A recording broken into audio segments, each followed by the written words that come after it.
Bien, entonces les damos la más cordial bienvenida al séptimo conversatorio que se desarrollará con unos invitados bastante especiales. El 7 casi siempre es un número mágico, un número interesante, así que este es el último conversatorio que tenemos después de 2 meses de estar trabajando en una reflexión en torno justamente a nuestra docencia y a la labor específicamente del docente, ¿no? Que aunque es un poco complicado, conviene siempre estar actualizándose y reflexionando en torno a nuestra propia figura. El día de hoy tenemos a Omar Escutia Girón, que es egresado del Colegio de Pedagogía y también del Colegio de Filosofía. Desde 2016 es integrante del seminario Filosofía en la Ciudad. Es muy interesante, ellos también tienen reuniones semanalmente. Ha trabajado como docente en el bachillerato abierto, ha sido ayudante profesor y ha moderado diversos cafés y talleres filosóficos. Especialmente el licenciado Omar se interesa por la teoría pedagógica, los estudios sobre masculinidades y prácticas filosóficas. También tenemos el día de hoy a el licenciante Ricardo Jaciel Jiménez. Está estudiando la licenciatura en Pedagogía en la Facultad de Filosofía y Letras.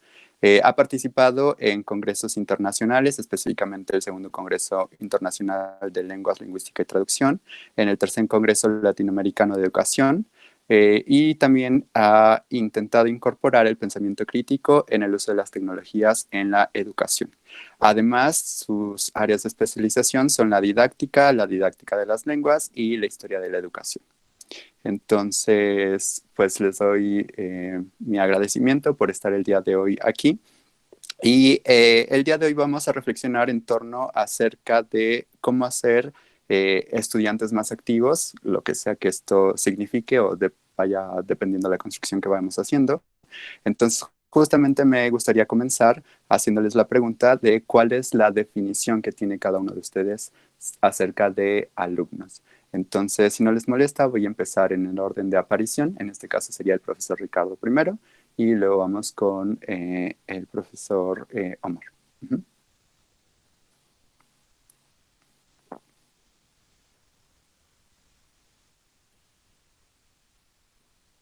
Está apagado su micrófono, profe. Ya, no me Listo. había dado cuenta, perdón. Es bastante interesante tratar de definir el- al alumno, en especial porque me parece que alumno es una palabra que ya no vendría bien en estos casos. Yo preferiría el tema de estudiante, si queremos hablar como de una educación más activa, más participativa, en sentido que estudiante es aquel que tiene una capacidad o una, eh, no afición, vaya, es el accionar de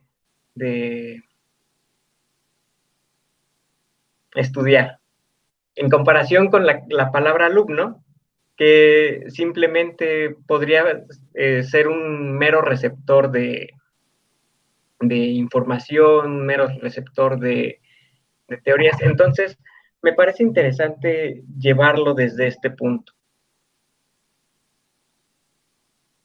Ok, claro, desde el inicio la reflexión en torno a la definición va a ser importante, ¿no? Esta distinción. Y también lo incluye un poco por esta concepción tradicional que a veces se tiene de la palabra alumno, ¿no? O esta creencia errónea que viene de el no ser iluminado, ¿no? Entonces, Omar, pasamos contigo. Para ti, en tu práctica, ¿qué sería la definición de alumno? Y si habría que también especificar esta categoría más puntualmente.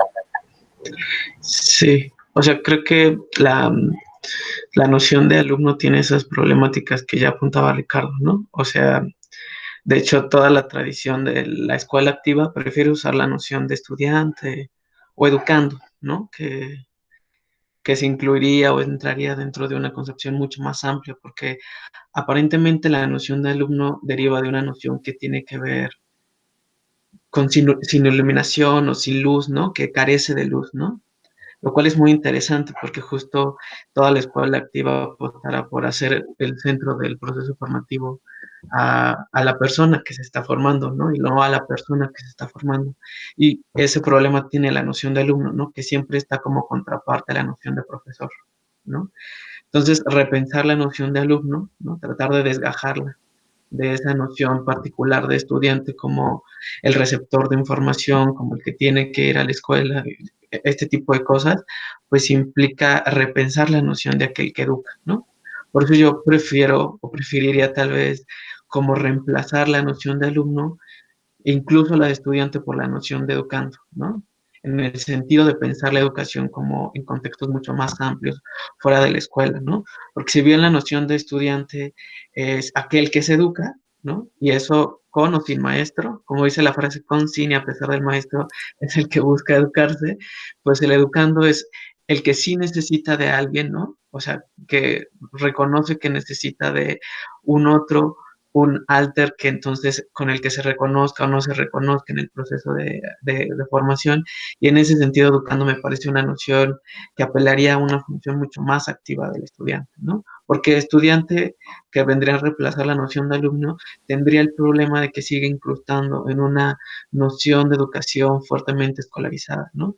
Y si queremos repensar la noción de activo como hasta sus últimas consecuencias, tendríamos que entonces cuestionar la misma noción de estudiante para reemplazarla de alumno, ¿no? Lo digo porque justo en mi práctica, como en esta práctica de hacer cafés filosóficos, pues ahí, que es una práctica de educación no formal, si se le quiere ver así, pues no trabajamos con estudiantes, ¿no? Trabajamos con personas y que tratamos de reconocer procesos más o menos formalizados de educación, ¿no?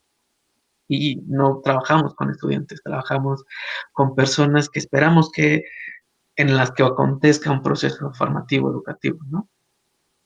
Claro, y esta diferencia contextual me parece también muy importante. Entonces, específicamente, ¿cómo deberíamos llamar a aquellas personas que van a la escuela y que no tienen justamente esta motivación, como lo decías? Es decir, que realmente sí necesitan a esta figura del docente, que es prácticamente el que les va empujando, ¿no? Hacia atrás. Sí, o sea, es que ese es el problema, ¿no? O sea, creo que repensar la noción de alumno activo, o sea, trato de pensar la sugerencia, implicaría que el mismo profesor se piense como un profesor activo, ¿no? No es que antes no lo fuera. El problema es que al mover la posición del estudiante, el profesor mismo tiene que moverse, ¿no? Entonces, repensar otras maneras como de la educación, de la formación, eso creo que es lo que implica, ¿no? Es la sugerencia, porque, pues sí, o sea, finalmente la noción de estudiante y la de alumno sigue llevando fuertemente la camisa de esta noción escolar, ¿no? De escuela, que en últimas instancias, si queremos, o sea, como pensar a la Illich, pues tendríamos que comenzar por ahí, ¿no? Pensar que la noción tiene una tradición que viene del siglo XIX, ¿no? Porque antes, sí, porque tal vez en la tradición griega la noción de alumno no sería alumno, sino sería pupilo, ¿no? Sí se reconocería que hay, hay un, hay, hay una figura que es sabia, ¿no? Sabiduría entendido no solo en su dimensión intelectual, sino en su dimensión práctica, y que en ese sentido el pupilo, más que el alumno, es el que aprende, ¿no? En un acto profundamente amoroso, entendiendo amor no en un sentido erótico, aprende en un sentido con con el maestro, ¿no? En un sentido no solo intelectual, sino también ético. Y la noción de estudiante me parece que también viene a referir un papel profundamente intelectual del estudiante, dejando de lado una serie de nociones que si queremos pensar al estudiante como alguien activo, pues parece no siempre considerar la noción de estudiante, porque parece, por la tradición de la que viene, pues sigue pensándose como una noción profundamente intelectual, que es la de la escuela. Aunque, insisto, considero que desde la perspectiva de la escuela activa, la noción de estudiante no tiene esas implicaciones, sino tiene otras distintas. Pero como, ¿cómo decirlo? Como en su sentido, en el orden ideológico, estudiante tiene una implicación profundamente intelectual. Y en ese sentido, si existe esta problemática, evidentemente, con la definición de estudiante, alumno, pupilo, educando, ¿cuáles serían las implicaciones de también poner en crisis la definición de la figura del docente, profesor Ricardo? Es decir, también tenemos educadores, maestros, enseñantes. ¿Convendría entonces también hacer esta redefinición o esta discusión?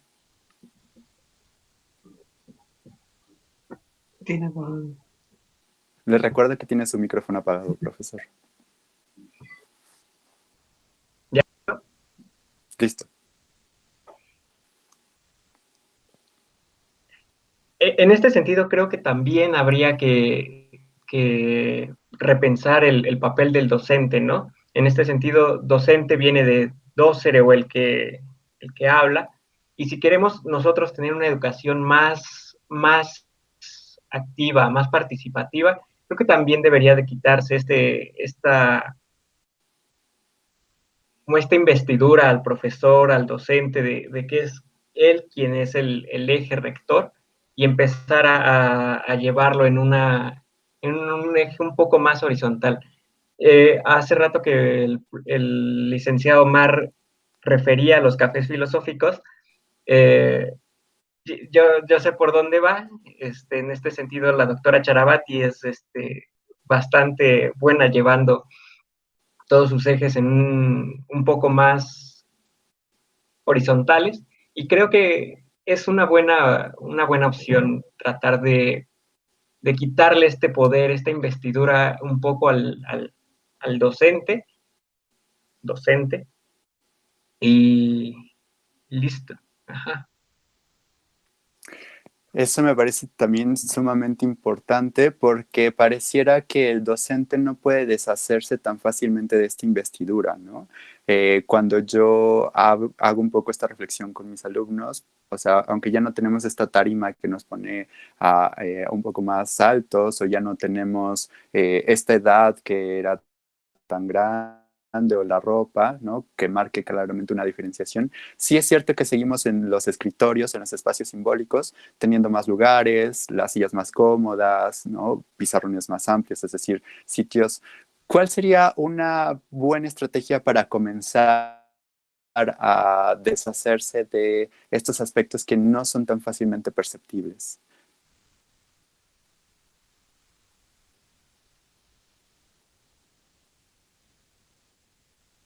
A ver, ¿quién de los dos? Pues es que es una tarea complicada de ambos puntos de vista, ¿no? O sea, pienso con las experiencias que he tenido en la facultad. eh, Cuando yo comencé a ser ayudante de profesor, pues venía con muchos de estos discursos, ¿no? De lo punitivo que puede ser la escuela, de lo anquilosado que son las relaciones de poder en los espacios escolares. Y entonces yo le decía a la profesora con la que trabajaba que de pronto algunas de las acciones me parecían así, ¿no? Como muy autoritarias, ¿no? Que tendríamos que confiar más en las estudiantes, más en los estudiantes.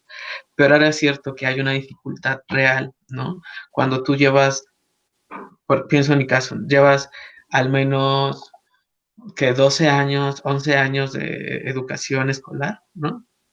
Pues evidentemente hay una conformación de la subjetividad del cuerpo, de cómo lees las relaciones de poder ahí, y hay una dificultad, porque creo que tal vez el papel central en todo este caso, en todo esto, tiene que ver con esto que señala Freire, ¿no? Que la posición de la educación liberadora es repensar o descolocar, negativizar la relación de educador y educando. Y eso supondría que el educador es a la vez educando y el educando es a la vez educador. Y esto es real, ¿no? Lo complicado es hacer responsables a los estudiantes de ese papel y también hacer responsable al educador de que entonces asuma que los otros con quienes está, pues también son partícipes y pueden ser educadores a su vez, ¿no? Es complicado. Yo creo que en un primer momento tiene que ver, sí, digamos, esta percepción de las relaciones de poder, ¿no? Ubicarlas, ver cómo funcionan y tratar de descolocarla con estrategias. O sea, creo que es en el plano más experimental, ¿no? ir probando estrategias, ¿no? Probando negociación.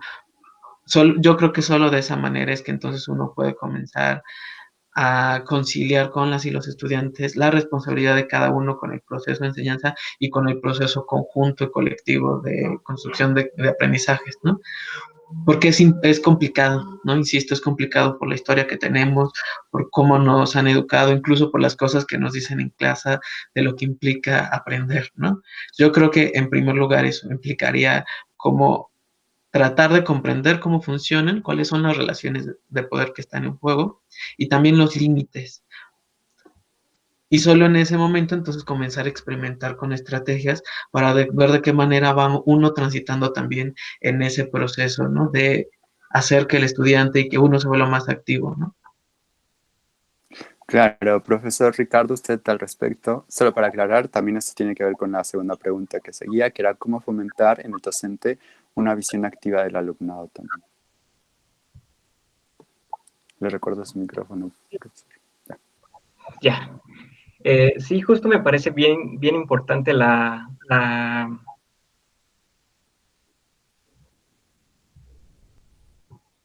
este comentario que hace el profesor Omar con respecto a Freire, y es que se trata más bien de redefinir los papeles que juegan cada uno.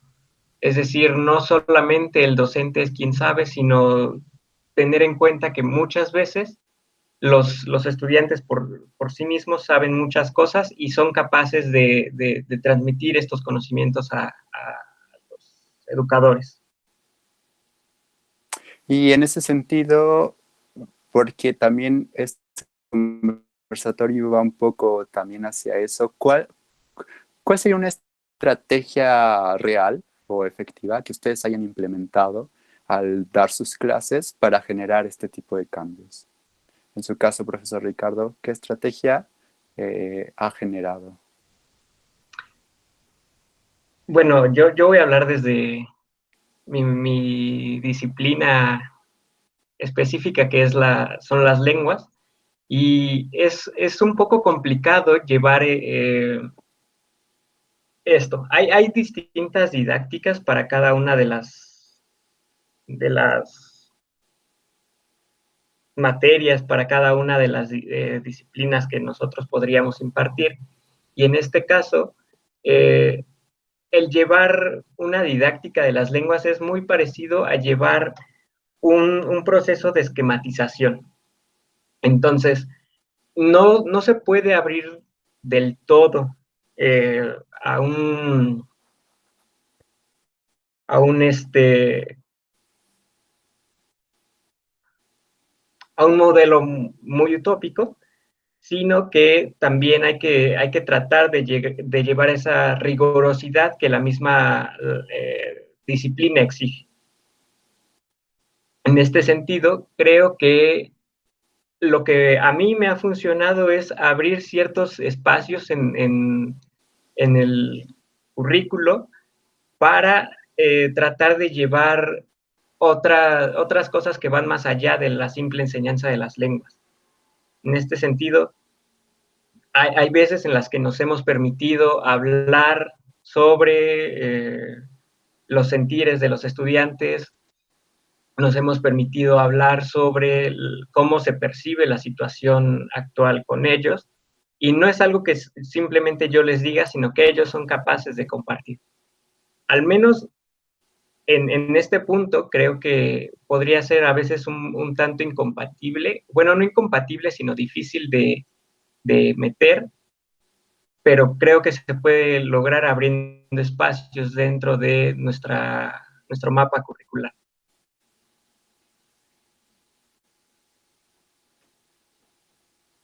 Muchas gracias. Creo que quiere participar el profesor Esaú, que es quien nos ha estado acompañando también a lo largo de estos seminarios. Entonces, profesor, tiene usted la palabra.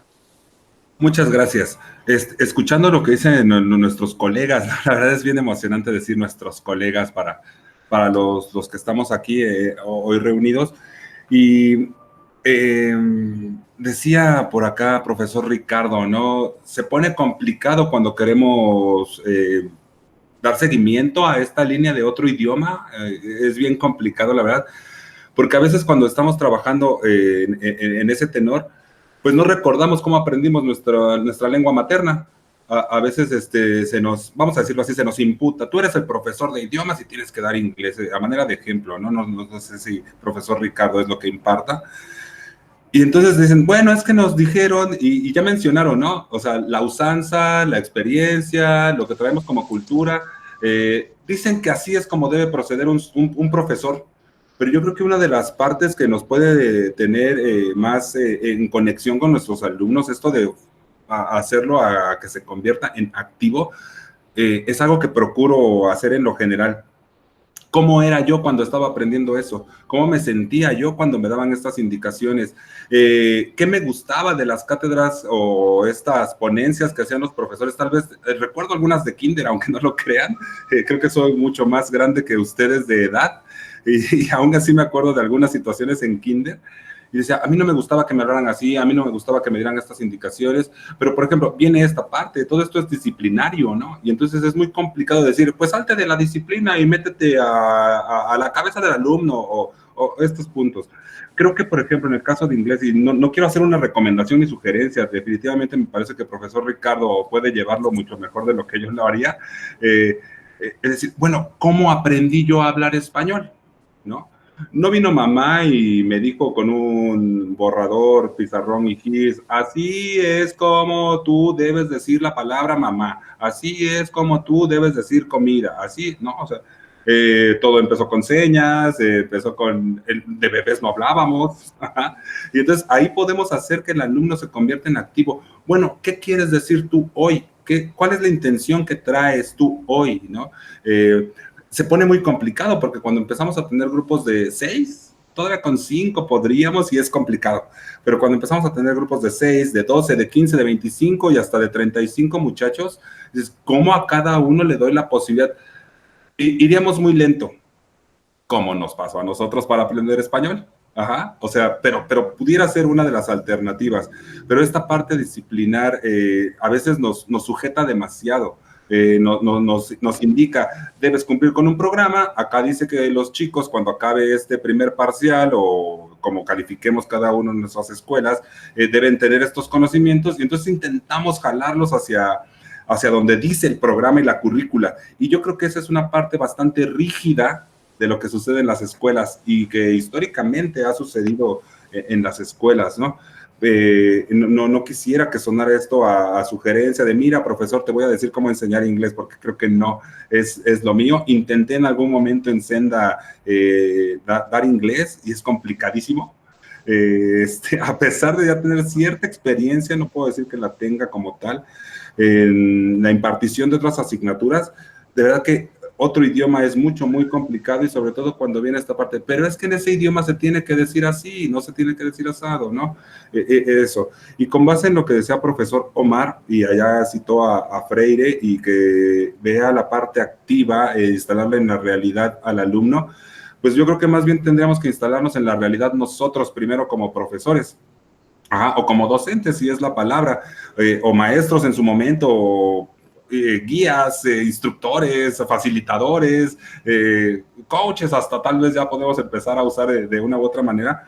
La verdad es que es bien complicado porque a veces ni nosotros conocemos nuestra realidad y no manejamos nuestra realidad, ¿no? Entonces, ¿cómo podríamos acercar al alumno a que él identifique su realidad? Además en esta sociedad tan caótica, y no por la pandemia que ya la citaron hace rato, sino por las pautas que se han marcado desde la enseñanza, vamos a decir, tradicional. Me gusta rescatar de la enseñanza tradicional que nunca ha tenido malas intenciones, ¿no? Siempre buscó que el alumno se desarrolle, que crezca como persona. Pero cuando estaban hablando de Freire, en automático pensé en Comenio, ¿no?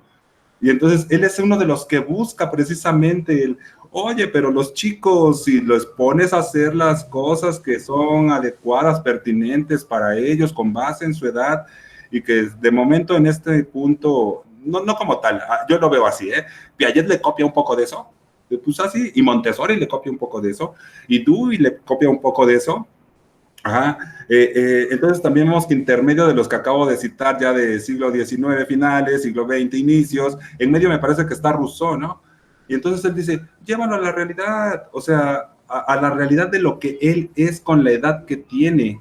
Y creo que es una forma, no estoy casado con Rousseau, ¿eh? Hay cosas que me parecen excepcionales y hay otras que dices, bueno, en tu sociedad, allá en tu campo, allá cerca de tus ciudades, de aquella Europa que todavía está terminando la situación medieval, aplicaba para ti.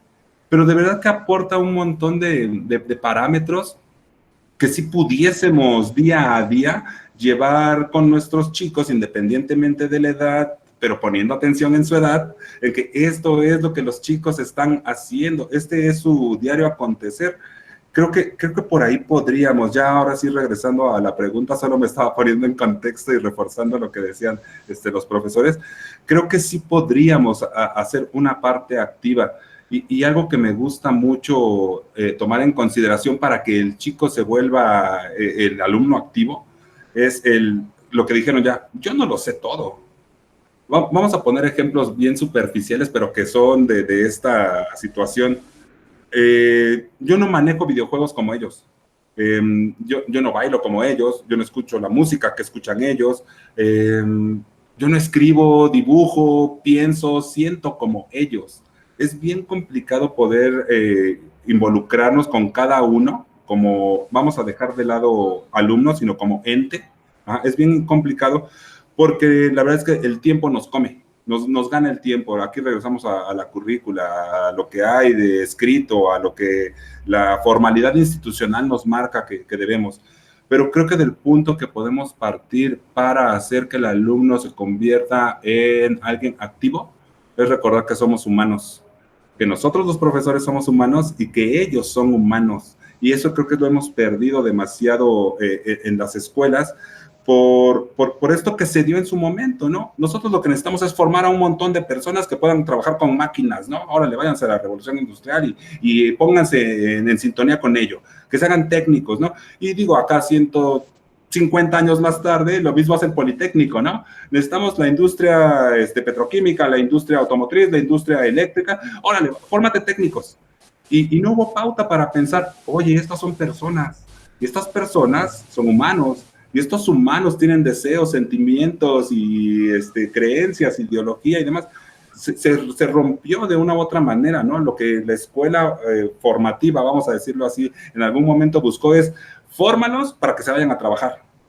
Y hoy estamos en una temporada muy distinta, en donde creo que sí tenemos que detenernos a revisar, como también ya lo comentaron, esta ruptura que mencionaban hace rato, en decir, a ver, espérame, no son nada más aprendices de una técnica, no son nada más aprendices de una disciplina, nosotros creo que tenemos que aportar vamos realmente a enseñarles para la vida, ¿no? Creo que es donde hemos ido por un lado que a veces no todos, no quiero decir que yo sí lo hago, que hemos dejado de lado. Y creo que sería muy oportuno el recordar todos los días esta personita que tengo ahí enfrente, ya sea de 5, 10, 12, 15, 25, 30 años, tenemos alumnos de 35, 40 años en ciertas carreras, son personas, son humanos, y de ese lado creo que podemos hacer aportes, ¿no? Y no nada más lo que traiga el plan de estudios. Gracias. Sí, me parece interesante que muy pocas veces el alumno tiene en realidad este contacto con el docente como para saber su cosmogonía o cosmovisión, ¿no? En general. Es decir, yo como docente muy pocas veces les planteo a los alumnos, vean, yo los veo como humanos. Y más allá de la crítica que pueda surgir también esto, porque el docente también debería, o desde mi perspectiva, considerar justamente la modificación de su propio centro de trabajo, en el sentido de que si los estamos preparando para la realidad, el docente también debería ser capaz de transformar esa realidad, ¿no? Porque si yo voy a formar humanos, entonces cuando lleguen a la fábrica y les hagan trabajar 10, 15 horas, entonces ahí va a venir el choque, ¿no? Que es un poco lo que se critica justamente a Montessori, a Waldorf, es decir, a muchas prácticas pedagógicas que tienen esta intención de mover a las personas.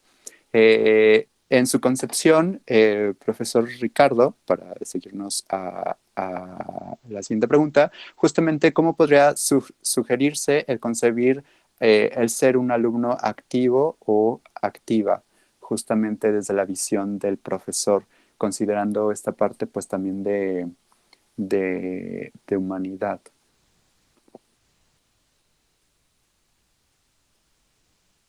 Ya.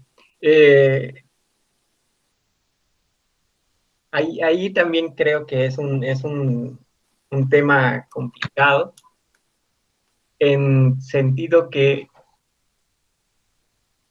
a ver, permítame. Sí. ¿Me puede repetir la pregunta, por favor?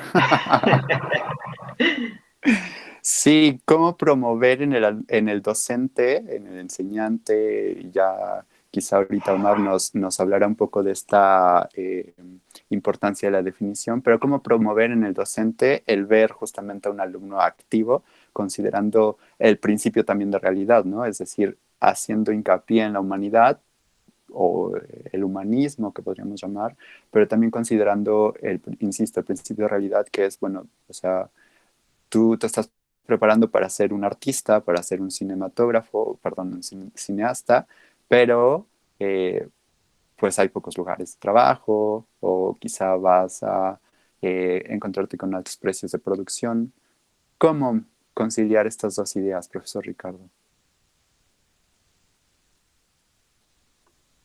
A mí me gusta parte de la teoría pedagógica que tuvo Makarenko, y más allá de una teoría pedagógica fue una praxis pedagógica.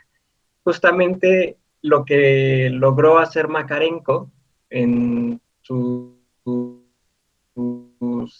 colonias fue entender parte de las realidades que tenían la sociedad de ese entonces, ¿no? Makarenko nos situamos en el surgimiento de la URSS, y en ese entonces una de las principales razones por las cuales existían las escuelas era justamente crear trabajadores para poder formar, para poder forjar, erigir una sociedad que estaba apenas construyéndose.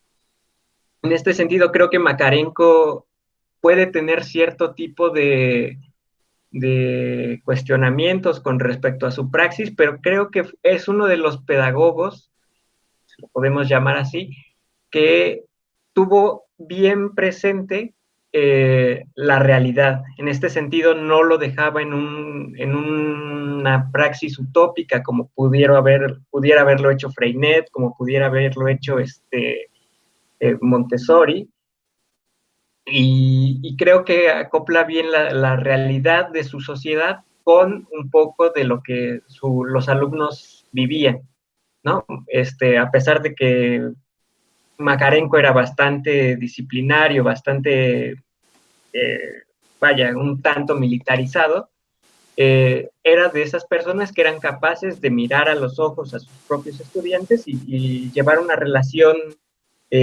personal. Y eso que las colonias, por ejemplo, la colonia Chersinsky, que fue la segunda colonia de Makarenko, ¿me estoy escuchando? Sí. Sí. Tenía cerca de 500 estudiantes y se relata, ¿no?, que el mismo Makarenko llevaba una relación personal con cada uno de estos. Entonces, creo que podríamos llevarlo desde esta perspectiva. Bueno, no estoy diciendo que sigamos el ejemplo de Makarenko, pero sí me parece interesante revisar qué fue lo que sucedió ahí y cómo él no perdió esta base, no perdió este sustento que su propia realidad o su propia sociedad le exigía.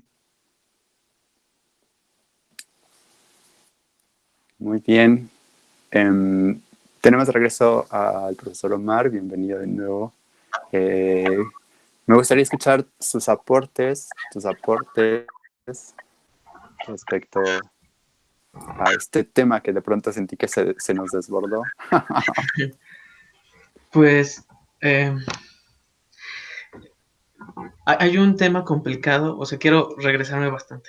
Hay un tema complicado, un tema muy interesante respecto de la teoría educativa y el que sigue toda su historia. O sea, esto se me viene pensando en las cosas que dijeron, y que tiene que ver con una condición inherente a ese tipo de discursos, que tiene que ver con la proyección a futuro, ¿no? Con la noción de utopía, por ejemplo, en el caso de Rousseau, yo qué sé, ¿no? O sea, siempre en toda práctica educativa hay como dos fuerzas que nos jalan, ¿no? Como esta que es en el presente, pero también hacia el futuro. Y esa es una condición que toda la tradición positivista trató de como de extirpar o trató de volver científica, ¿no? De ahí toda la aparición de esto que en el siglo pasado se llamó la tecnología educativa y que tenía que ver con la implementación muy rigurosa de objetivos, ¿no? Y que ahora se ha traducido en la implementación más rigurosa de lo que son las competencias, ¿no? Y que entonces una competencia tiene propósitos y habilidades de tipo no sé qué, y no sé qué, y no sé qué. Y entonces en tu planeación pones esto y se vuelve una cosa espantosa, porque lo que trata de hacer ese tipo de discursos es justo tratar de evadir la deontología del acto educativo mismo, ¿no? Que es a su vez su riqueza, pero a su vez también es un peligro, ¿no? Porque creo que justo el proceso de planeación implica este jaloneo entre el presente y el futuro, también evidentemente pensando en el pasado, ¿no? Por aquello de la tradición que permanece y no sé qué. O sea, creo que implica una reflexión sobre el tiempo que no siempre es consciente. Es verdad, ¿no? Cuando lo vemos con lejanía, evidentemente ese jaloneo entre los tiempos. Y creo que esa proyección hacia el futuro es relevante porque tiene que ver con esta noción de persona que yo voy a discrepar un poco de Esaú. Yo creo que sí tenían una noción de individuo, de ser humano. El problema es cómo llenamos o cómo se llenaba de contenido esa noción. Si entonces piensas que es partiendo desde estas teorías sociológicas más funcionalistas, que piensan que el sujeto es como una especie de máquina, entonces evidentemente el proceso educativo se vuelve como él lo describió. El sujeto, la persona, el ser humano, es eso, ¿no? La escuela misma parte de los principios liberales de lo que esperamos que sea el humano, ¿no? Habría que ser más cuidadosos, yo pienso, ¿no? Porque es verdad que tiene ideales interesantes, el origen de la escuela, pero lo que pasa es que en Latinoamérica tenemos un contexto totalmente distinto. Esta aparición de los sistemas educativos latinoamericanos tiene fuertemente que ver con la educación y con la aparición de los estados, ¿no? Los estados nacionales. Y eso es una cosa que cuando uno revisa las teorías educativas no aparece en todos los pensadores. O sea, la obligatoriedad de la educación aparece si acaso en Hegel, no sé en quién más, tal vez en el mismo Platón, ¿no? O sea, que el Estado es obligatorio, tiene como, bueno, habría que pensar si en Platón hay Estado, ¿no? Pero podemos llamar esto una obligación, ¿no? ¿Por qué? Por lo que representa la educación y que es más o menos común para todos nosotros, que es este proceso de reproducción y demás. Y ese proceso de reproducción siempre tiene sentido en tanto está unido a esta tensión entre el tiempo pasado, el tiempo presente y el tiempo futuro, ¿no? Por eso es muy interesante esta última pregunta que le hacías a Ricardo, ¿no? Porque ¿cómo hacer entonces? Pues yo creo que tener una lectura muy aguda de la realidad, ¿no? Y tener muy Y consciente, déjame terminar, como cuál es tu mirada hacia el futuro, cuál es tu interés. Eso se juega ahí en el proceso de planeación. Tener una lectura muy aguda de la realidad y hacia dónde quieres ir, eso yo creo que te da un camino. Yo pienso como Dewey que el docente, digamos, tiene que recurrir a la teoría porque eso le da otros lentes para mirar. Y evidentemente tener una mirada aguda de la realidad implica que la persona que está en un proceso formativo o que está dirigiendo, moderando, como lo queramos llamar, yo no hablaría de coach, ¿no? Pero sí vehicula un proceso formativo, evidentemente tiene que tener esta aguda lectura de la realidad y hacia dónde lo quiere ver, y ser muy consciente que su posición política y ética frente a la formación es lo que dirige, ¿no? Y eso no hay que ser ingenuos, ¿no? Porque evidentemente quien llega hacia ti, después de toda esta historia que conocemos, que lo que implica la formación, pues hay que hacerle evidente a los estudiantes. Así que yo creo que qué estrategias hay que hacer, pues evidentemente tienen que ver con recurrir al estudiante para saber cómo él es que mira la realidad y negociar con él, porque es un proceso de negociación, porque si ponemos en el centro al estudiante, eso puede sonar como la gran reformulación educativa, ¿no? Que ahora todas estas últimas reformas educativas siempre dicen, el centro es el estudiante, ¿no? La gran reforma educativa, pero eso desde el siglo XVII está, ¿no? O sea, Rousseau cuando dice hay que poner al centro del estudiante, pero hay que ser muy cuidadosos porque eso sería desconocer, como ya decían hace rato, las condiciones que envuelven los procesos formativos en los que nos implicamos, ¿no? Entonces, yo creo que más bien es un proceso de negociación, ¿no? Que es un poco también creo, yo no he leído a Makarenko, pero entiendo que un poco tiene que ver con los procesos de negociación entre quienes implican en una práctica formativa y eso implica, pienso por ejemplo en las estrategias que nosotros hacemos en la universidad, es hacer una serie de juegos, una serie de actividades en la que nos sentamos con los estudiantes y entonces comenzamos a definir qué es lo que implica el trabajo en equipo, ¿no? Y entonces comenzamos a asumir cada quien su responsabilidad como docentes y como estudiantes, ¿no? Y nos ha pasado en los últimos años muy interesante que ese trabajo de negociación se vuelve cada vez más difícil, porque hay una necesidad que tiene que ver con, bueno, hay una necesidad aparente de los estudiantes de que nosotros seamos los que les demos todos los contenidos y entonces una dificultad de asumir la responsabilidad de tu propia formación. Y eso ha implicado, por ejemplo, que tengamos sesiones en lo que único que nos hacemos es sentarnos y ver por qué está fallando como la dinámica de la clase, ¿no? Ha sido muy interesante, ha sido muy doloroso también en ese sentido, porque es muy difícil parar las horas que tú tienes planeado, pero es necesario sentarte y decir, a ver qué está pasando, por qué no están haciendo lo que tienen que hacer, ¿no? Y sacar esas cosas y llegar a acuerdos, porque si no es como el elefante en la sala, ¿no? Y entonces los actos formativos se vuelven un acto de aparentar que tú haces como estudiante y que yo hago como de maestro. Por eso creo que, o sea, creo que son varias esas cosas para concluir. Una lectura muy aguda de la realidad, ¿no? Acudir a los estudiantes y aprender a negociar. Que eso hay muchos profesores nos cuesta trabajo, ¿no? Perdón. Claro, y insisto, creo que de pronto se va a desbordar el tema porque justamente esta concepción o este análisis agudo de la realidad evidentemente es sumamente difícil y aquí podríamos incluir otros términos como alienación, fetichismo, etcétera. Pero sí me gustaría analizar dos cosas que se dijeron que es justamente esta proyección a futuro y que tampoco se tiene que perder de vista que la educación también tiene esta parte de consumidor y parte de inversión, ¿no? Es decir, en el presente el alumno está consumiendo la educación y el profesor está realizando una inversión a futuro en el sentido de que va a formar ciudadanos, va a formar pues sí, profesionistas, etcétera, que después van a retribuir de nuevo a la sociedad y entonces ahí es cuando se completa el ciclo. Y en ese sentido, también en un análisis de colonial, me parece interesante que justo cuando se habla de educación y como ahorita profesores aún nos empiezan a necesitar educadores y pensadores, pues todos son europeos, todos son asiáticos, etcétera. Pareciera ser que no estamos volteando a ver de nuevo la realidad que tenemos. Y en ese sentido también contrasta con una educación aspiracional. Es decir, si México necesita agrónomos, si México necesita inversión en el campo, si México necesita acciones de materias primas o actividades secundarias, de pronto todo el mundo quiere ser actividad terciaria, ¿no?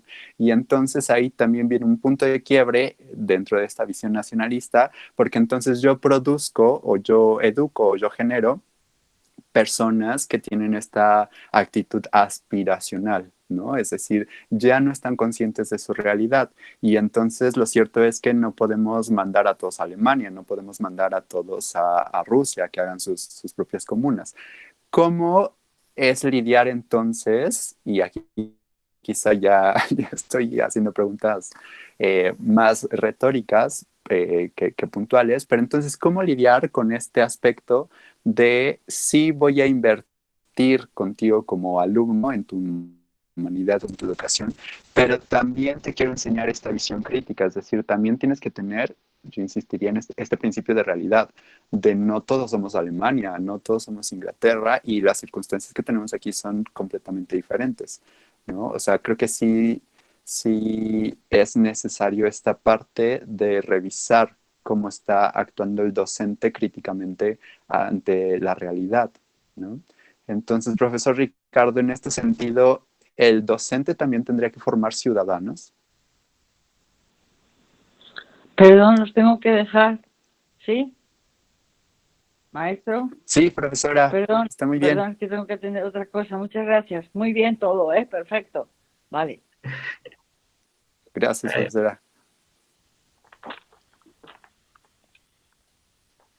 Sí, absolutamente. Me parece que esa es la labor principal de la educación o de la formación, como lo queramos ver, la conformación de ciudadanos.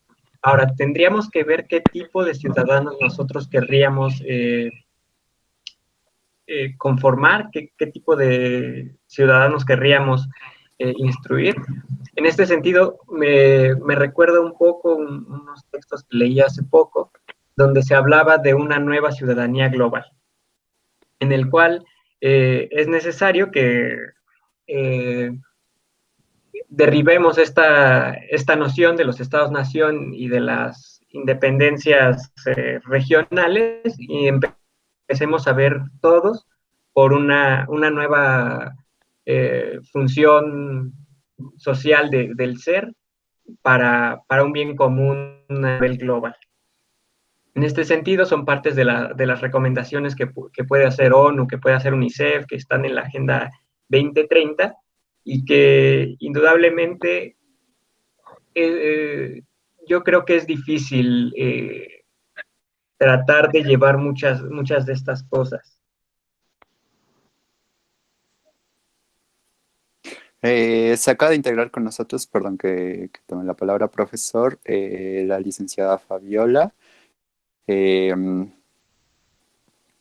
es licenciada en Pedagogía también por la Universidad Nacional Autónoma de México. Actualmente es coordinadora de programas académicos de posgrado del Instituto de Imagen y tiene interés en la educación formal y no formal. Y además es cat lover y dog lover. Entonces, bienvenida, señorita Fabiola. Y en ese sentido, me gustaría aterrizar un poco también el tema a tratar, que justamente era esta parte, y creo que ya lo introdució un poco el profesor Ricardo, entonces me gustaría continuar con usted, y es también si el profesor o el docente debería formar ciudadanos digitales también.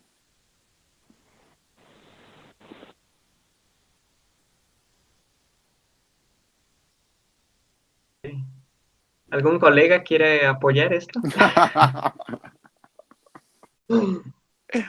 Porque también es cierto eso, ¿no? O sea, en la crisis actual, yo insisto en que muy pocas veces se hace también esta reflexión. Entonces, vamos con el profesor Esaú.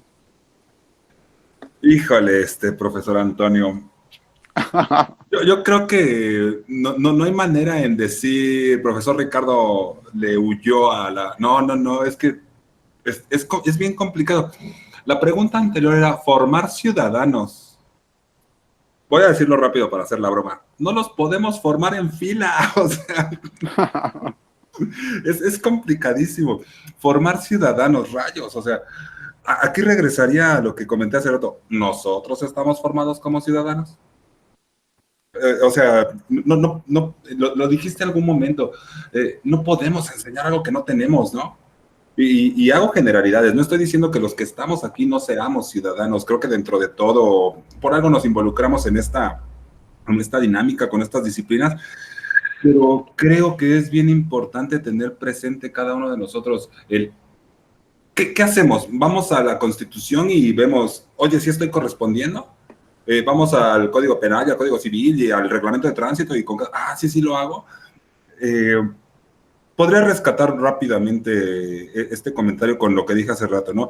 Sí estoy procediendo como humano, pero ¿con base en qué? Con base en lo que yo entiendo, pienso, creo que es ser humano, con base en lo que la sociedad dice que es ser humano y comportarse como tal. O sea, es bien complicado esto, pero ya solo era el punto inicial. Ciudadanos globalizados, digitales, planetarios, ¿no? La ciudadanía planetaria y todo esto. Me pregunto, ¿estamos obligados? Los profesores, sí, es nuestra labor hacerlo con toda esta vocación que podemos tener, que queremos tener, que no tenemos, que quisiéramos tener. O sea, también eso se pone bien complicado. Si realmente estamos obligados, es nuestra función, es nuestro papel, o si nos dedicamos exclusivamente a llevar la currícula. O sea, ¿qué hacemos? Creo que primero tendríamos qué bueno que estamos teniendo este conversatorio definitivamente. Y creo que primero tendríamos que nosotros instalarnos en un punto donde nos pudiese haber para nosotros el entendimiento sobre esta función, este trabajo, vamos a decirlo momentáneamente así, que estoy llevando, es el que estoy capacitado para hacerlo, quiero hacerlo. Voy con parte de lo que las nuevas dinámicas sociales están exigiendo. Y entonces aquí voltearía a intentar ver el futuro, ¿no? Creo que, y lo habíamos platicado previamente en alguna charla, profesor Antonio y yo, ¿estamos haciendo hoy lo que es para hoy o lo que era para ayer? ¿O estamos intentando lo de mañana, no? A mí me parece que nos hemos rezagado un tanto en qué son las propuestas que se están manejando a nivel escolar, no educativo, sino escolar. Creo que más bien allá la ciudadanía planetaria o esta ciudadanía digital sí es educación, me parece. Y acá me parece que solo estamos otra vez, como lo compartimos hace rato, formando lo que la sociedad está exigiendo para hoy. Ajá. Tal vez podríamos hablar entonces de estas habilidades blandas, también que ya lo traemos ahí muy, muy recurrente. Y estamos haciendo eso, va bastante conectado con lo que fue la pregunta anterior. Creo que es muy complicado poder determinar si nosotros como docentes debemos formar ciudadanos digitales. Primeramente preguntaría, ¿podemos? O sea, sí estamos involucrados en ese ámbito, hasta disciplinario, ¿no? Hasta redes sociales, hasta ya hay por ahí licenciaturas que tienen que ver con formación en todo el manejo de este streaming y lo que pasa en redes sociales y todo lo demás. Sí podemos, sí estamos capacitados para hacerlo. ¿Cómo aprendimos nosotros ello, no? ¿Fue paso a paso o pues con la chancla de la mamá en mano? O sea, ¿cómo nos sucedió, no?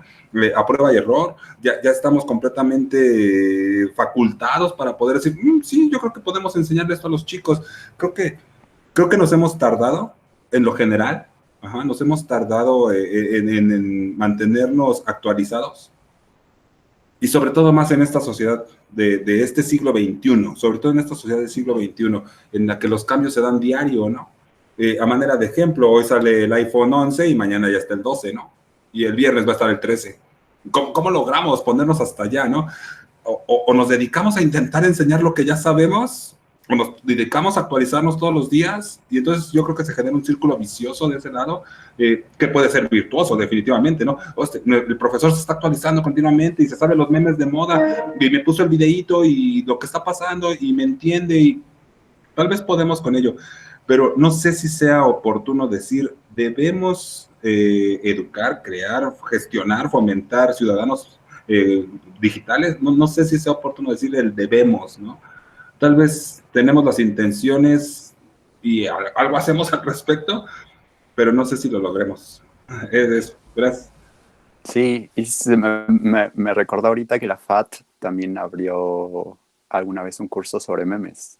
O sea, es real que se está haciendo este intento por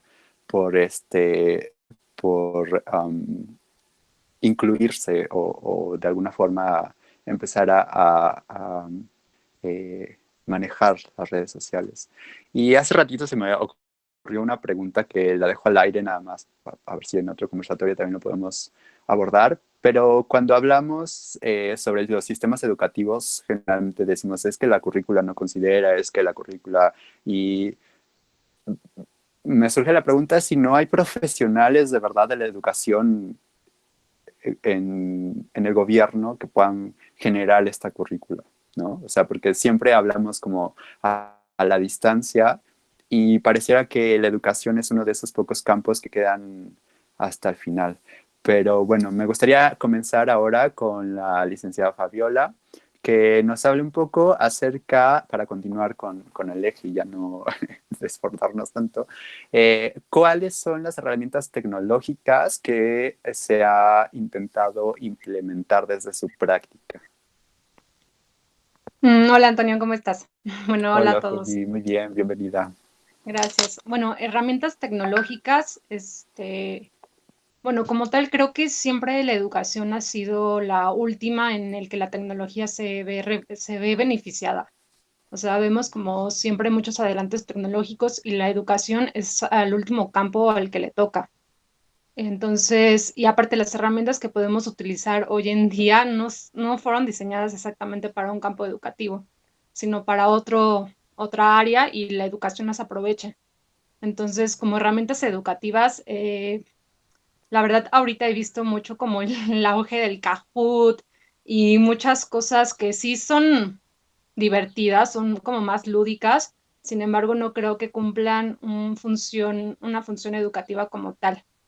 Entonces, en eso sí, creo que hay muchos vacíos todavía y bueno, tenemos como mucho que hacer, ¿no? Sí, y este conversatorio iba un poco inspirado en eso porque me parece que hay ciertas herramientas, por ejemplo, se habla del Kahoot, pero desde las pizarras digitales, ¿no? Donde lo único que hacen es simplemente cambiar el soporte, pero la estructura es lo mismo, o sea, tienen la misma función. Entonces, ¿cómo empezar a lidiar justamente con este cambio no solamente de estructura, sino también, perdón, de soporte, sino también de estructura? Entonces, ¿tú cómo Sí, lo bueno, lo ves? que yo he visto, por ejemplo, yo soy coordinadora académica en un instituto de imagen y lo que he visto hasta ahorita ya es un concepto que vi no me acuerdo en dónde lo leí, pero decía que era una docencia remota de emergencia, ¿no? Que lo único que estamos haciendo, bueno, no sé si ya hablaron de eso, pero perdón, llegué tarde, pero lo único que estamos haciendo es trasladar lo mismo que hacemos en un nivel presencial a algo tecnológico, ¿no? Pero aquí lo único tecnológico es el uso del celular o de la plataforma. Yo no veo realmente una propuesta educativa que sea realmente educación a distancia, porque no podemos hablar de educación únicamente porque lo estamos haciendo de manera virtual. Entonces, ahí creo que sí hay muchísimo que hacer. Y perdón, ya me perdí en tu pregunta. Sí, básicamente era eso. Ahora también habría que considerar que también la educación a distancia y la educación digital requieren un perfil y una formación, ¿no? O sea, en ese sentido también es cierto que lo que está pasando es justamente eso, la emergencia. Entonces también habría que considerar. Sin embargo, también me parece que es un punto importante la formación continua que se da institucionalmente, ¿no? Es decir, en ese sentido, la institución debería procurar estar actualizando a sus docentes, o al menos dejar que sus docentes se actualicen. Entonces, profesor Esaú, y luego con el profesor Ricardo para que se vaya preparando con su micrófono. Ambos tienen su micrófono apagado. Sí. Perdón. Sí, es que acá estaba sonando algo que no era. Fíjate, dices con justa razón, ¿no? No lo sé. Tal vez aquí mismo yo hago la propuesta y yo mismo me contradigo mi propuesta, ¿no? Y comentas algo bien importante con base en lo que acaba de decir profesora licenciada Fabiola. La institución debiese de alguna u otra forma ayudar a que sus docentes, estamos hablando ahorita de eso, porque se supone que la ley del trabajo dice que a sus empleados, o sea, todo tipo de empresa, a sus empleados, en este caso, tal vez los que estamos en escuelas privadas, se entiende como empresa, empleados, pero en el sistema público oficial, o como queramos llamarle, también es la empresa y sus empleados, ¿no? Para resumirlo. Debiese buscar las alternativas para capacitar a sus empleados. No sé, no quiero decirlo de manera contundente y tajante. En general, en las escuelas en las que he estado, no ha habido como tal esta invitación de parte de los directivos o como se llame, a ve y hazlo. En cambio, ha nacido de esta parte tal vez vocacional, si puedo justificarme con ello, yo quiero ir a ver eso, o sea, yo quiero actualizarme, yo quiero estar al día de lo que pueda, con lo que alcance, para poder brindarles mejores situaciones a mis alumnos, ¿no? Entonces, ¿cuánto acá es válido? No lo sé, digo, igual como lo comenté, me estoy contradiciendo. ¿Cuánto es válido decir, la institución a la que pertenezco no lo hace? Bueno, ¿y tú lo buscas? Creo que es bien oportuno desde nosotros mismos decir, esto es lo mío, yo quiero hacerlo, y pongamos una analogía, ¿no? Tal vez ahorita con tantas situaciones diversas que se dan, hace rato hablábamos de globalización, y vamos a verlo así, el del puesto callejero de tacos de Pastor, ¿no? Y que de repente ve que ahora hay algunos restaurantes de estos que se catalogan gourmet, ¿no? Y que dicen pastor negro, ¿no? Y existe esto, ¿no? Esta carne de pastor, pero ahora de color negro, ya no roja como estamos acostumbrados. Tal vez esta persona, que tiene el puesto callejero de tacos al pastor, dice, pues es que yo no tengo jefe que me capacite ni que me lo pague. ¿Dónde está mi intención entonces de ir a aprender cómo? Y veo tutoriales y la receta y todo esto, ¿no? O sea, sí puede ir también por allá, ¿no? No quiero defender a las instituciones a las que he pertenecido porque creo que sí nos deben motivar, pero cuán obligadas están ellas contra nosotros mismos con la situación personal y vocacional que decía, ¿no? Claro, y es también importante recordar esta cuestión que alguna vez comentaba de que el profesor también es alumno, ¿no? En ese sentido también sería un alumno que no busca esta actualización. Profesor Omar, si me permite un momento y continuamos con el profesor Ricardo.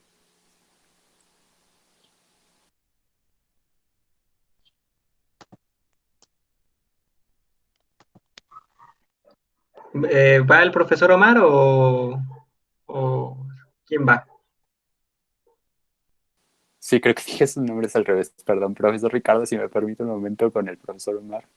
Sí. Yo también, bueno, es un tema escabroso, o sea, creo que hay varios temas, ¿no? En lo que se ha comentado. El primero es esto que, en lo que ha venido a percibirse como el lugar de la educación, ¿no? En el sistema mundo al que ahora pertenecemos y que en el marco del neoliberalismo ha venido a transfigurarse en un producto, lo cual es paradójico en el sentido que, bueno, no es paradójico, eso le pasa a muchos derechos, porque si reconocemos que la educación es un derecho, pues en ese sentido, esta pregunta que hacía, si es la institución la que debe capacitar, pues sí, en tanto que es un derecho, tiene que capacitar a los profesionales que brindan ese derecho, ¿no? Pero pasan cosas raras, ¿no? Cuando entonces se vuelve la educación un producto, ¿no? Porque entonces, ¿de quién es la responsabilidad de capacitar, ¿no? Porque entonces ahí es cuando las empresas entran a las universidades, ¿no? Para capacitar o hacer que los currículas se vuelvan a la manera en que ellos esperan y que entonces no tengan que hacer más capacitación. En fin, pasan estas cosas que de alguna manera pues ya sabemos que suceden en la educación superior, ¿no? Pero también pasa con la educación básica. Y la verdad es que yo no sé, o sea, no estoy muy seguro de cómo es el tema en educación privada, pero en lo que respecta a la SEP, tienen una gran cantidad de cursos, ¿no? O sea, se le sugieren una gran cantidad de cursos y ahora mi suegra es directora de un camp, entonces de pronto nos cuenta la cantidad de cursos en línea que está haciendo, ¿no? Porque son los que le sugieren y pues esto que usted decían hace un rato, ¿no? Como mantenerse actualizados y demás. Pero también es muy crítica frente a eso, ¿no?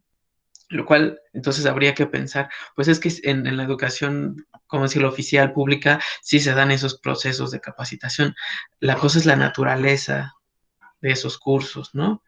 Que ya como lo había dicho Fabiola, pues hay ciertas carencias, ¿no? Como tú lo habías mencionado, también hay un desconocimiento, ¿no? Si algo reveló esta pandemia, es, pues que también los llamados millennials, los llamados centennials, pues no somos nativos digitales del todo, ¿no? Tenemos carencias, ¿no?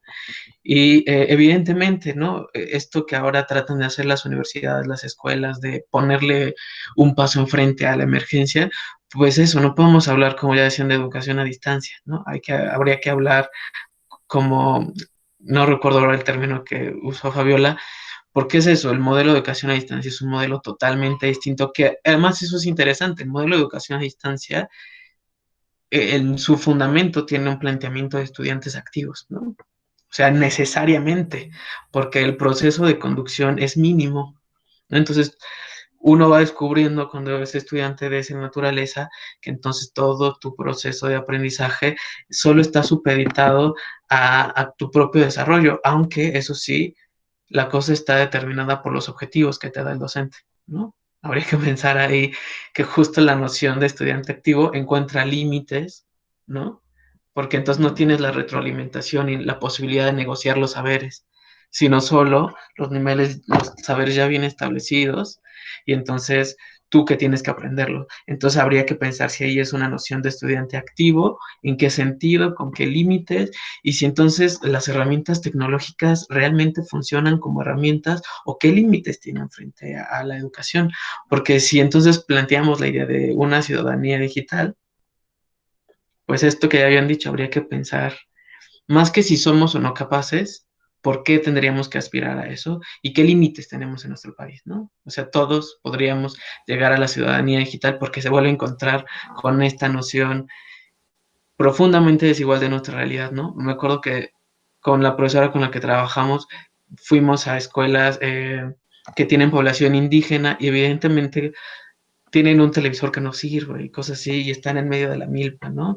Y después damos un curso en la Ibero y entonces todas las estudiantes llevan computadora y todas tienen acceso a internet y si les decimos, a ver, busquen esta cosa, la pueden buscar en internet. Entonces esta onda de la ciudadanía digital es una paradoja, ¿no? Para países de nuestra naturaleza y pone en jaque tanto la noción de educación como producto, como la educación como derecho humano. Y también recordar la nota que salió hace algunos años, ¿no? Donde cuando estuvo el auge de esta pizarra digital, que ahora hay datos de que no se utilizó tanto. O sea, que se las mandaban literalmente a escuelas hechas de Sí. bastoncitos, donde no había luz y era como, ¿no? Y ahora que... Y en ese sentido, no sé qué tanto...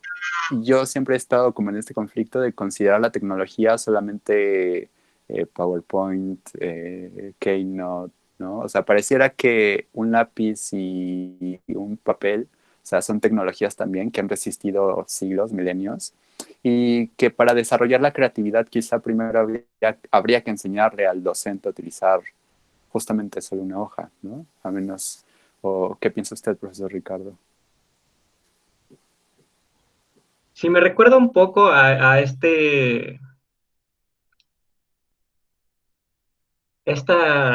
reforma, no sé cómo catalogarla, que se hizo durante el sexenio de Vicente Fox, en donde se intentó fallidamente meter el programa de enciclopedia en carta en las escuelas primarias y los pizarrones digitales, cuando curiosamente ni siquiera los profesores mismos sabían cómo utilizar este tipo de herramientas.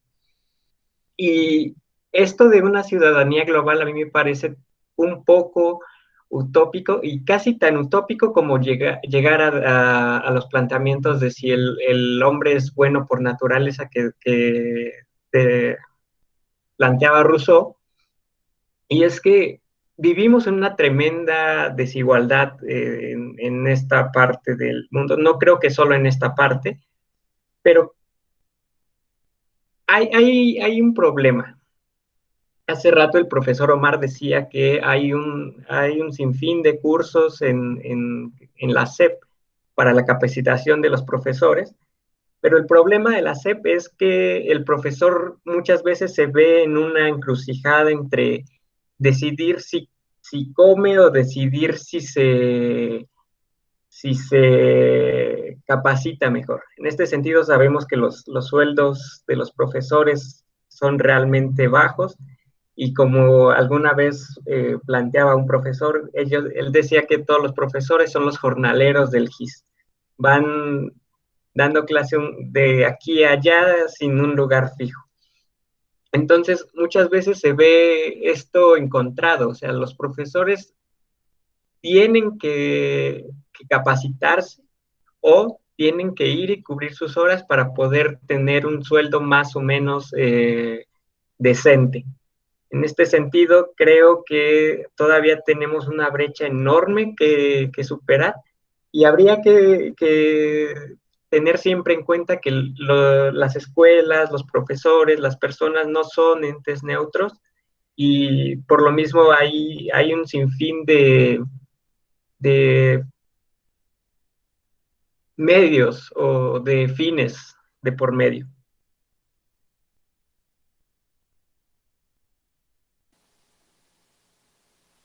Pues sí, también habría que considerar la capacidad laboral que tiene el docente, ¿no? Yo es algo que me interesa mucho remarcar siempre porque pues el docente no solamente es esta figura que enseña, sino también es esta figura que está trabajando.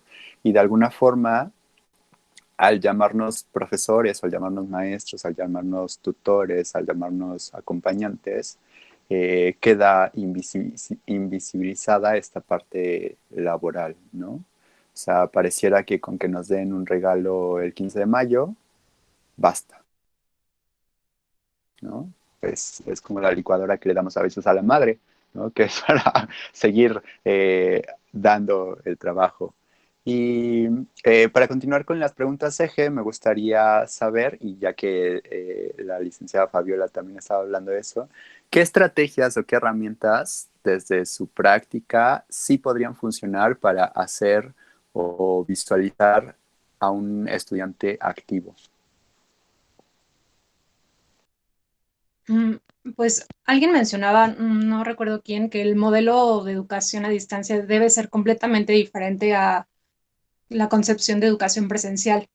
Y hay una cosa que se llama gamification, que se llevó el mundo del videojuego a la escuela, pero con bases, ¿no? Entonces, esta área como de la gamification dice que el estudiante es el jugador y es el que debe ser el principal eje activo, ¿no? Entonces, te dejan muchísimas actividades. He visto algunos modelos, pero realmente ese modelo de gamification de la educación es muy caro, porque realmente son modelos pensados para un ambiente educativo.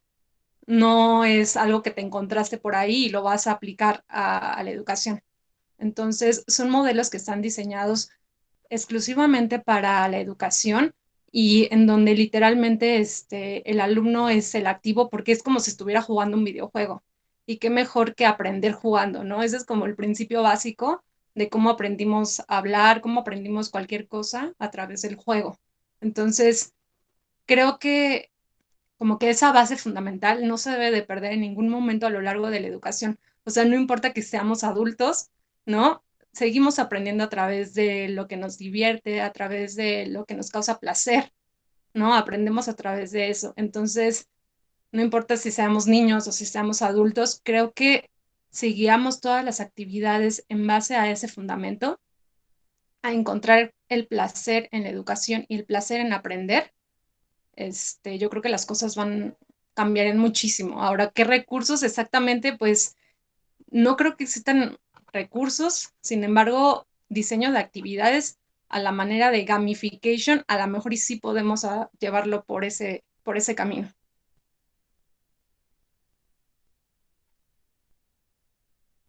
Haría un mayor, haría falta un mayor énfasis en la parte de la ludología, entonces. Sí, yo creo que sí, porque gran parte del problema de la educación, y es de lo que yo observo, por ejemplo, en la educación básica, es que te forzan a hacer algo, ¿no? En el momento en el que te obligan a querer aprender, ya perdiste completamente todo. O sea, creo que eso es el mayor problema de la educación, cuando a los niños se les obliga a algo. Entonces, o cuando no es divertido, o cuando no es lúdico, cuando no es atractivo. El conocimiento debe ser atractivo. Entonces yo creo, a todas las edades, y a todos los niveles. Yo trabajo como coordinadora académica a nivel maestría. Trabajo con adultos. Entonces, también me he dado cuenta que evidentemente el contenido lo debes de presentar atractivo, o sea, no importa que sean adultos, o sea, la gente se aburre también.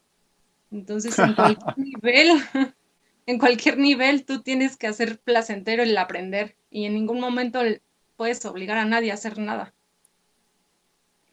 Y en ese sentido el aburrimiento también implicaría al docente. O sea, de pronto yo, para ser honesto, sí me he descubierto, o sea, con cara de cómo muevo aquí para que yo sea tampoco, o para que tampoco sea yo el que se aburra, ¿no? O sea, porque tener a 5, 10, 15, 45 estudiantes sentados viéndote, o sea, y ahí también me gustaría explorar después la parte teatral, ¿no? O sea, también dar clases de pronto se convierte en una escenificación y haría falta justamente otras estrategias. Profesor Omar, ¿usted qué opina?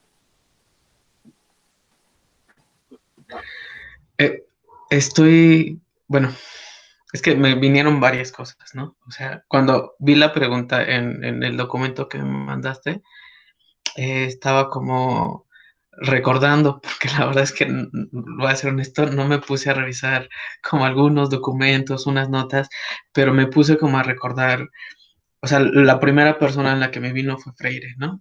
Y después Dewey, que son tal vez los que en este campo he leído más. Y creo, coincido con Fabiola en el sentido en el que el aprendizaje o la educación tiene que ser, y la educación tiene que ser atractiva. Yo no sé si lúdica todo el tiempo, ¿no? Tal vez si pensamos lúdico un contexto mucho más amplio, ¿no? Como en el sentido antropológico que lo hace Huizinga, ¿no? Como tal vez ahí sí me ajuste, ¿no? Pero yo tengo un problema, por ejemplo, en la facultad, en la clase en la que apoyo es teoría pedagógica y en una evaluación intermedia nos dijeron las chicas, es que no podrían ser más lúdicos y menos teóricos. Y nosotros nos quedamos pensando, ¿no? Porque, bueno, es la clase de teoría, ¿no?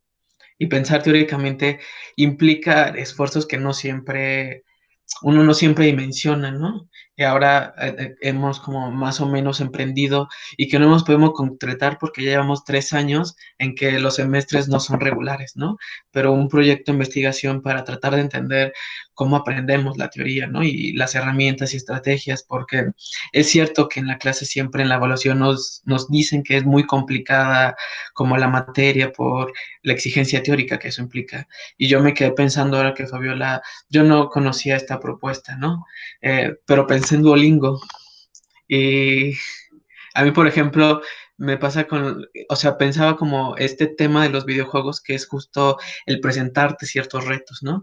Y de pronto recordando en Dewey, eso está, ¿no? La noción de experimentación tiene que ver con eso, con que entonces tú te enfrentas a un reto, pero hay retos que no siempre son atractivos, eso es real. Pero hay retos intelectuales o de otro tipo que son necesarios para la vida. Entonces, se vuelve un doble esfuerzo, ¿no? O sea, no solo, y esto tiene que ver con justo cómo vamos cargando o cómo nos van cargando a los docentes como de exigencias, que está bien, ¿no? Porque para eso trabajamos y demás, ¿no? Pero hay que repensar muy bien si queremos hacer todo lúdico o atractivo. No creo que sean lo mismo, están relacionados, pero desde mi punto de vista algo que pueda ser atractivo no necesariamente es lúdico, ¿no? Aunque lo lúdico tiende a ser atractivo, habría que pensarlo. Entonces yo creo que habría que ir distinguiendo, porque hay tal vez tipos de saberes que son necesarios, ¿no? Y que muchas, lo platicamos con mi pareja el otro día, muchas personas que entran a biología, es el caso de mi amiga y un par de él, los quiebra muchas veces los primeros semestres porque ven cálculo, ven matemáticas y son cosas que de pronto piensan que no son útiles para la formación, pero es un mecanismo que funciona, o sea, ya después uno lo entiende que son mecanismos o herramientas necesarias para el pensamiento, ¿no? Y yo creo que hay eso, ¿no? Hay que también enseñar a los estudiantes a cómo afrontar los retos, ¿no? A cómo afrontar la incertidumbre de no saber resolver un reto. O sea, no solamente nosotros dar, porque si no seguiríamos recurriendo a esta noción de estudiante activo y pues, más bien de estudiante pasivo y maestro activo, ¿no? Todo el tiempo pensando, haciendo cosas para ver cómo interesarlo, pero el hecho de ser estudiante activo supone también que entonces el estudiante, al serse responsable de su formación, entonces aprende a encarar los retos y aprenda a enfrentarse con la incertidumbre de algo que representa un reto para él y que no sabe cómo encarar en lugar de evadirlo. Y creo que el tema de fondo aquí, y justamente ahora me ocurre el insight, es esta teoría y praxis, ¿no? Al principio decíamos que practique, que hagan, pero también es cierto que no nos podemos quedar en la praxis porque la parte teórica también es sumamente valiosa, ¿no? En este análisis crítico que hacíamos de la realidad o que decíamos sobre la realidad. Pero tampoco puede quedarse completamente teórico porque entonces se pierde de vista justamente la aplicación real o tangible, ¿no? Y es muy interesante lo que dices al final de que bueno, uno después se da cuenta, o sea, pareciera también que hay un proceso inevitable de maduración que tiene que darse a largo plazo, es decir, como si la educación en ciertos aspectos te llegara a este insight, ¿no? Es decir, este cambio súbito de conciencia. Y creo que esa es la parte difícil, o sea, ¿cómo le dices a bueno, en este caso no estamos entrando en personas de nivel medio, pero ¿cómo le dices a un joven de 13, 15 hasta 18, vamos a ponerle 21 o 22 años, esto te va a servir después, ¿no? Entonces creo que esa es la parte dolorosa también que habría que poner en relevancia, a menos que usted opine algo diferente, profesor Ricardo.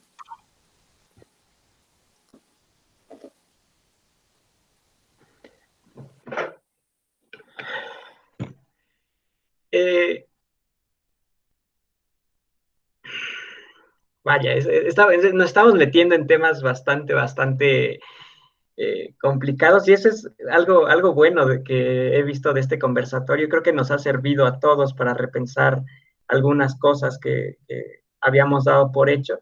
Y hace un rato, cuando hablaba Fabiola, me hicieron ruido bueno, me llamaron mucho la atención dos conceptos, el término de obligación y después lo complementó el profesor Antonio con el aburrimiento. Ahora, muchas veces nosotros también como docentes estamos obligados a seguir cierto tipo de rutinas y creo que muchas veces gran parte de los fallos en la educación es que al docente se le mira simplemente como un facilitador, se le ve como un mero trabajador, ¿no? Justamente esto de poner en el centro al estudiante también deja en jaque la posición del profesor. Si el docente no goza de cierto tipo de derechos y se le ve simplemente como, se le dota simplemente de obligaciones, también ahí nosotros estamos entrando en un poco picado, me parece. Es difícil. Pues sí, efectivamente conversatorio, y creo que también es algo bueno que nos ha dejado la pandemia, este aprendizaje de charlar y conversar y tener estos puntos de catarsis, ¿no?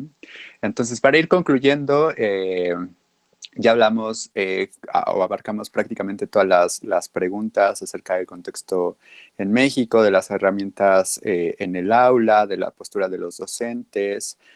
Quizá nos haría falta nada más analizar una pregunta que era sobre la educación punitiva, pero eso también ya de pronto se tocó de manera superficial. Espero que tengamos oportunidad después de tratarla más profundamente. ¿Cuáles serían las reflexiones finales en torno a este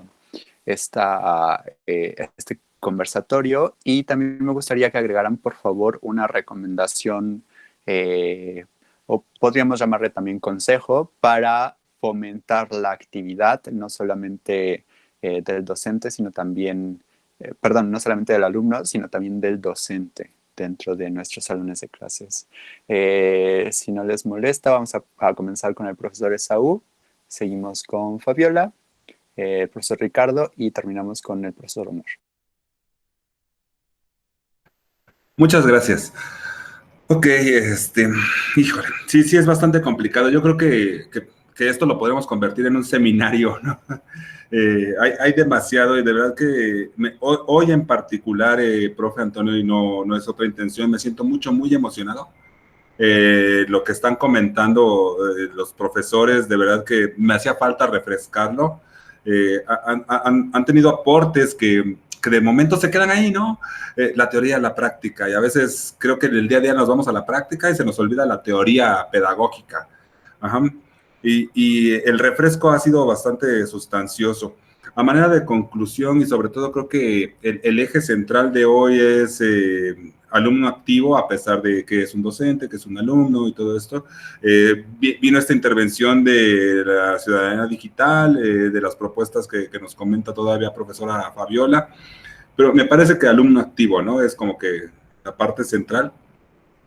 A manera de conclusión, me gustaría señalar que es imprescindible. Algo que comentó profesor Omar, híjole, es complicadísimo poder hacer este balance o este equilibrio o sea, sí lo hacemos todos nosotros con todas nuestras intenciones y vamos a decirlo así rápido, para lo que nos pagan, pero a mí me gustaría más decir para lo que nos gusta hacer. Y es bien complicado porque sí queremos esto para nuestros alumnos, ¿no? Entiendo que los que estamos ahorita aquí reunidos, sí queremos, vamos a decirlo rápido, que ellos sean el futuro de México, ¿no? O tal vez el futuro de la colonia, aunque sea, no lo sé. Pues buscarle, a veces ni es buscar, creo que más bien hay que hacer una reflexión, hacer una autocrítica, una autoevaluación a nuestro trabajo cotidiano. Es bien complicado también porque creo que nos instalamos en la parte en que lo estoy haciendo bien, soy el mejor profesor, o sea, los alumnos no necesitan más, les estoy dando todo. Y a veces eso mismo nos sesga, ¿no? Eso mismo nos hace ahí como que una parte de limitar lo que vamos haciendo día con día. Creo que es preponderante, esto lo decimos siempre y creo que ninguno no nosotros, en lo general, no hemos llegado a una conclusión sobre y sí podemos escuchar a todos nuestros alumnos y sí podemos trabajar con todos nuestros alumnos y sí nos damos cuenta de que cada uno es una persona y mientras eso no suceda, creo que va a ser muy complicado que podamos hacer de nuestros alumnos alguien activo en su educación, ¿no? Podemos traer muy buenas propuestas, podemos implementarlas, podemos trabajar con ellas, y eso no significa que tengamos el avance, bueno, aquí el que queremos nosotros. Creo que ahí es donde se pone bien complicado, ¿no? A manera de cierre de esta parte del alumno activo, yo creo que sí es importante tomar en consideración los comentarios que se han generado aquí y refuerzo otra vez, ¿no? Buscar, lograr, procesar cada día que estemos ahorita a distancia y en pantalla o en su momento cuando regresemos a aulas, que somos humanos, que todos somos humanos en realidad, que como lo has comentado en los últimos conversatorios y cada charla que hemos tenido, nosotros sobre todo somos humanos, los profesores, no somos esta máquina de producir información y que esto que queremos poner al alcance tal vez también podríamos llevarlo de este lado. Lo estamos haciendo con las mejores intenciones en la mayoría de los casos, ¿no? ¿Quién sabe qué pase con cada uno de nosotros a veces? A veces somos demasiado coercitivos intentando que ellos procesen la información que debiesen tener, pero aquí también la pregunta otra vez voy a hacer, ¿y para qué quieren ellos esa información, no? Ahí hemos comentado varias veces a Rousseau y dice por allá en el Emilio, ¿no? Que el chico siempre tenga la posibilidad de preguntar, ¿y esto para qué me sirve? Y creo que no les permitimos eso. Normalmente lo alineamos porque aquí dice que debes aprobar la asignatura, porque aquí dice que si no apruebas la asignatura, entonces no terminas este curso, y como no terminas este curso, no terminas este nivel de preparación, y entonces no puedes continuar. Y vamos a lo que comentaste hace rato, porque mañana te va a servir, pero mañana no es hoy, y ahí tenemos un problema muy fuerte con ello, ¿no? Creo que los alumnos, hace rato lo mencionaron, solo lo voy a hacer a manera de broma, de anécdota, parece chiste, pero es anécdota. ¿Para qué me va a servir la chicharronera, no? O sea, X igual a menos B más menos raíz cuadrada de B cuadrada menos 4AC sobre 2A. Pues a mí me sirve para decirle a los alumnos, pues me la aprendí a su edad, pero pues nunca la he usado. Pero es que mañana te va a servir. Pues si ese mañana a mí no me ha llegado, ¿no? Entonces, tal vez de este lado dirían, pero ves cómo sí te es útil porque les puedes poner los ejemplos a los chicos, pero ellos van a decir, pero a mí no, profesor.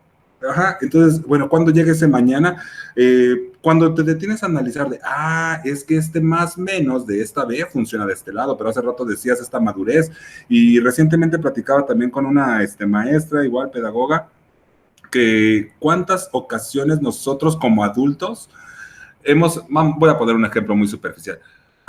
Pues sí, el movimiento de rotación, rotación es rotar y rotar significa girar.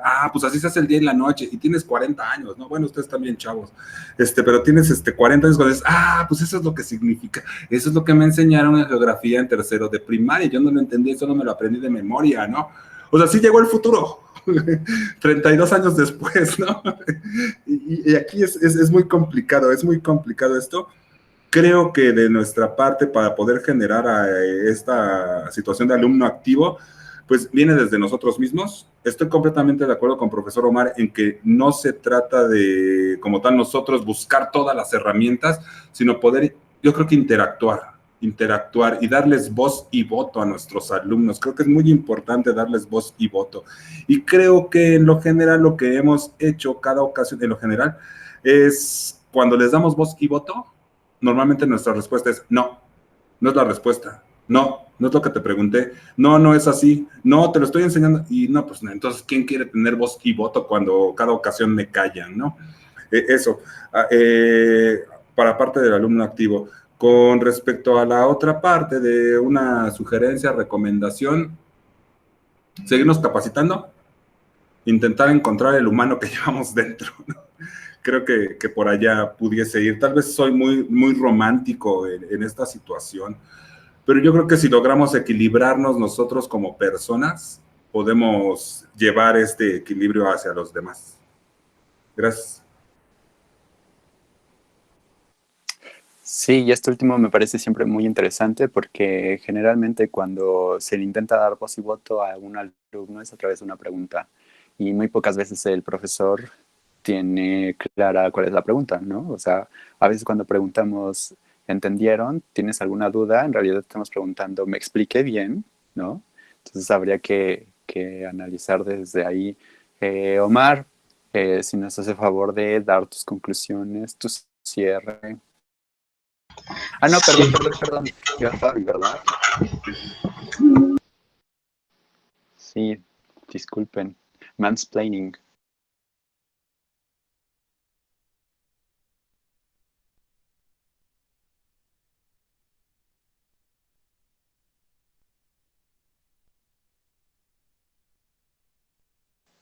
Fabi. Ya, perdón, tuve un problema con mi micrófono. Perdón. Bueno, a manera de conclusión, yo creo que cuando inició todo esto de la cuarentena y demás, creo que hubo como un ambiente muy optimista en cuanto a que podíamos dar educación en línea por el Zoom y todas estas plataformas. Sin embargo, yo nunca lo vi así y he visto cómo poco a poco este optimismo va un poco en decaída porque nos hemos dado cuenta que hay más complicaciones de las que esperábamos, ¿no? Y evidentemente no es lo mismo. Y también nos dimos cuenta que lo digital no genera de manera espontánea lo que lo presencial no podemos generar, ¿no? O sea, no van a ser si no puedo nacer de la noche a la mañana en manera presencial, va a ser muy complicado que lo podamos hacer en manera digital, por ejemplo, ¿no? Y también como manera de conclusión es que creo que aquí es parte de una corresponsabilidad en tanto el profesor y el alumno, ¿no? Estaban hablando ahorita de quién es más responsable, ¿no? Si el profesor de querer capacitarse o del alumno que no pone nada de su parte. Yo creo que aquí es cuestión de ambas partes. Y, por ejemplo, del profesor, que son de los, como de nuestro lado, que estamos aquí hoy, es más por un sentido de vocación y de pasión. Entonces, prácticamente yo, la mayoría de los profesores que conozco, y estoy segura que es su caso, dan clases y son profesores porque tienen una vocación para ello, ¿no? Entonces, eso implica una gran responsabilidad de este lado, ¿no? Ya de los alumnos, pues será otro tipo de responsabilidad.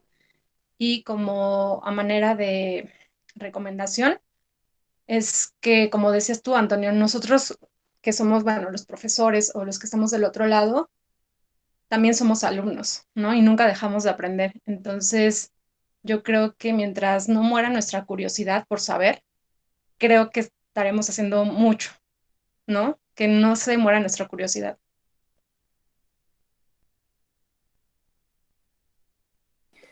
Muchas gracias, Fabi. Qué hermoso habla siempre. Profesor Ricardo, se eres orden, ¿verdad? Sí, pues a mí me gustaría terminar diciendo que no hay soluciones mágicas, no hay un método que nos va a ayudar a hacer a los alumnos activos, no hay una manera que nos sirva para generar nuevos ciudadanos. Todo va a depender de nuestra propia lectura de la realidad que vivimos. Y con esto regreso un poco a casi a los primeros minutos de este conversatorio, pero creo que es bien importante nunca perder de vista esto, ¿no? No todos somos iguales y también la implementación de estas tecnologías en la educación va a depender de lo que vivamos día a día en nuestra praxis educativa.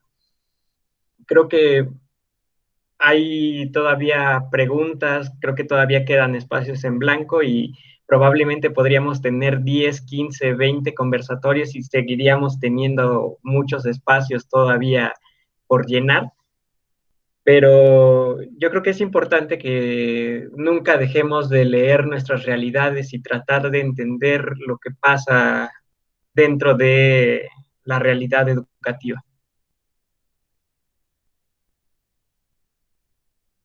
Muchas gracias, profesor, y un gusto tenerlo aquí con nosotros. Profesor Omar.